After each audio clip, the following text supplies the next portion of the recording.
After that, the third sister went up, and being much the most venturesome of them all, swam up a broad river which ran into the sea. She saw beautiful green, vine-clad hills, palaces and country seats peeping through splendid woods.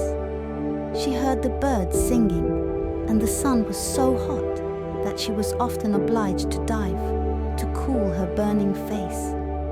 In a tiny bay, she found a troop of little children running about naked and paddling in the water. She wanted to play with them, but they were frightened and ran away. Then a little black animal came up.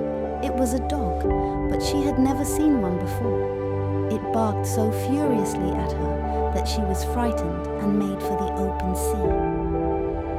She could never forget the beautiful woods, the green hills, and the lovely children who could swim in the water, although they had no fish's tails.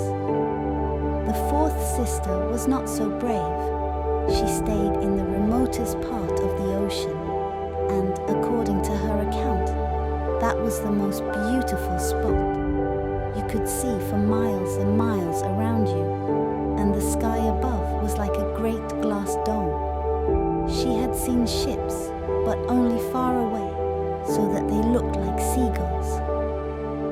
There were grotesque dolphins turning somersaults, and gigantic whales squirting water through their nostrils like hundreds of fountains on every side.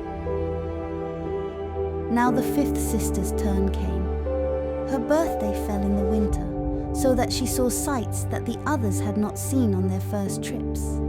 The sea looked quite green, and large icebergs were floating about, each one of which looked like a pearl, she said, but was much bigger than the church towers built by men. They took the most wonderful shapes and sparkled like diamonds. She had seated herself on one of the largest, and all the passing ships sheered off in alarm when they saw her sitting there with her long hair streaming loose in the wind. In the evening, the sky became overcast with dark clouds. It thundered and lightened, and the huge icebergs glittering in the bright lightning were lifted high into the air by the black waves.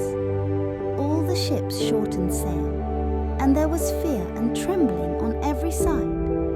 But she sat quietly on her floating iceberg, watching the blue lightning flash in zigzags down onto the shining sea.